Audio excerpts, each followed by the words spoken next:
What's going on, you guys? Today I thought I would talk about one of my favorite games for the original Nintendo.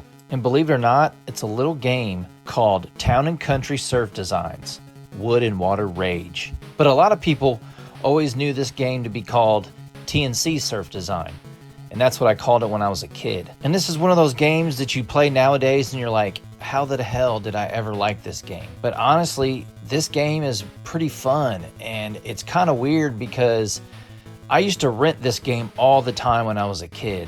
I never owned a lot of NES games, and when I went to the rental store, all the great games were always rented out. So if Skate or Die was rented out, I would definitely always pick up T&C Surf Designs. So before we open it up, I want to talk about the back a little bit because it says, "Okay, dudes, the time has come to really get radical. You and the rest of the boys." Now, the boys is basically the characters here. When you got the clothing, these characters were on them, and that's what they called them back in the day, was the boys. Anyway, TNC's famous surf group of skate and surf crazies can kick out and pull off some awesome maneuvers together.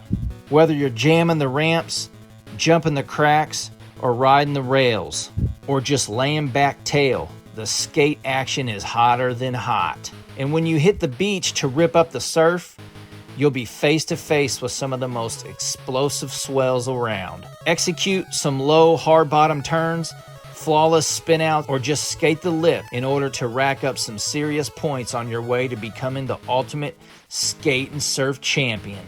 This action is hardcore, and it's your turn. And all this lingo here was, I guess that's the way they talked back on the West Coast when skating and stuff like that was huge. Stuff like laying back tail, if you would have said that to me, I would have had no idea what you were talking about back in the day. But I'm assuming it was just like surf lingo from this area, probably in California or Hawaii or whatever. Now, one of the big reasons why I liked this game was because I enjoyed skateboarding.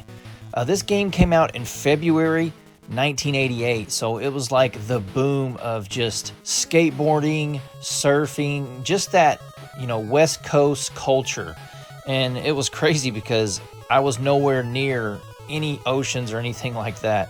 I'm from Indiana, so one of the main reasons I really enjoyed this game is because somehow I ended up with a shirt. If you don't know, Town and Country Surf Designs is based out of Pearl City, Hawaii. It's a clothing company, and somehow I ended up getting a shirt. It was probably a shirt my mom picked up for me at the Goodwill, or just somebody who donated shirts to poor kids.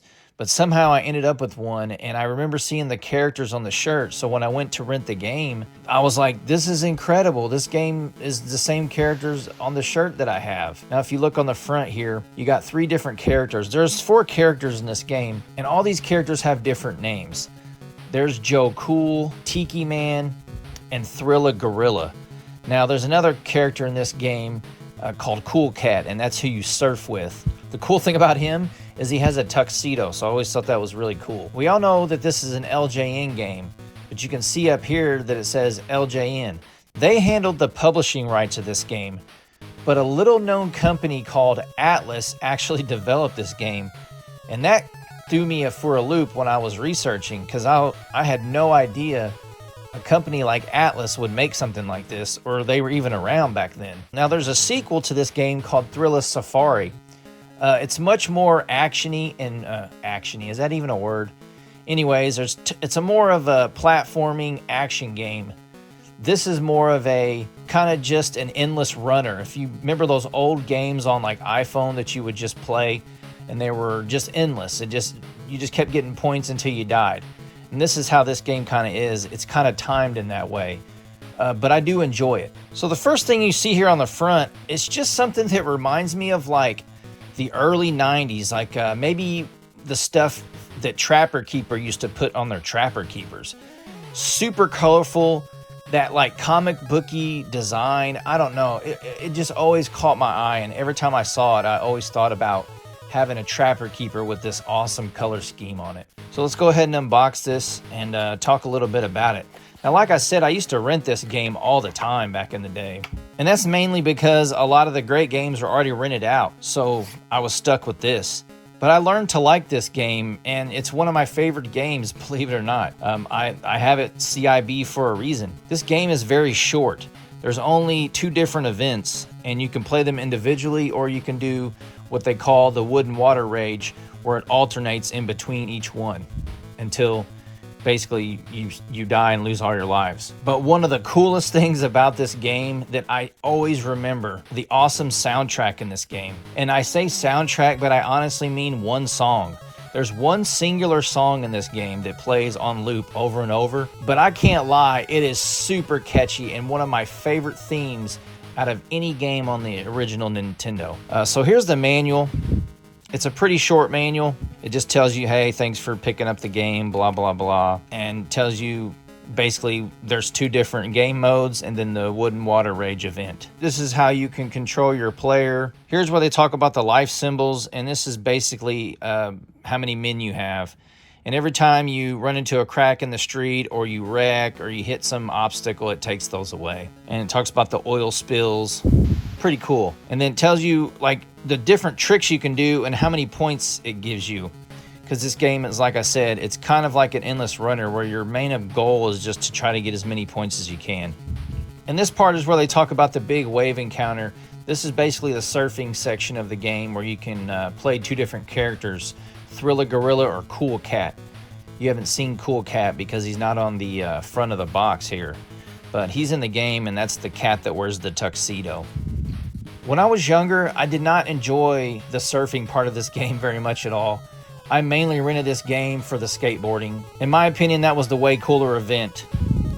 And it tells you again how you can score, and it has these things called bonus bananas. This is something I never understood, and I still don't. It's so hard to pick up bananas in the water as you're playing this game. If you've ever played this game, you know how hard the surfing is. It reminds me of the California Games surfing segment, but you're not like moving in the water, if that makes any sense. You're more like riding the same wave. In California Games, it's kind of like a scrolling type level with the surfing. And that's pretty much it. There's not much to the manual here. But one thing that it did come with that I don't really see a lot when I see this game for sale is the LJN poster. It's kind of like a mini poster. And it just talks about a couple different LJN games like Karate Kid and Jaws down here. But I really thought this was cool. You don't run across this poster very much. When I usually see this game for sale, it's just got the manual. But I'm pretty sure this is all that it came with back in the day. And here's a look at the cartridge. And like I said, the song in this game that plays, it just gets you pumped up and amped up to play the skateboarding sections of this game. That is by far the best part of this game. I think you guys should give it a try. It's one of those games that nowadays people just say was bad. But one thing back then that didn't happen a lot was licensed games that weren't like from movies. So having a clothing company and Nintendo get together and do a licensed game was pretty wild. But I really enjoy this game. It's very short. There's not much to it. But if you guys remember this game, let me know in the comment section. And hopefully you enjoyed the video. And like I say at the end of all my videos, we all can't help everybody, but everybody can help somebody. Peace out, you guys. See you next time.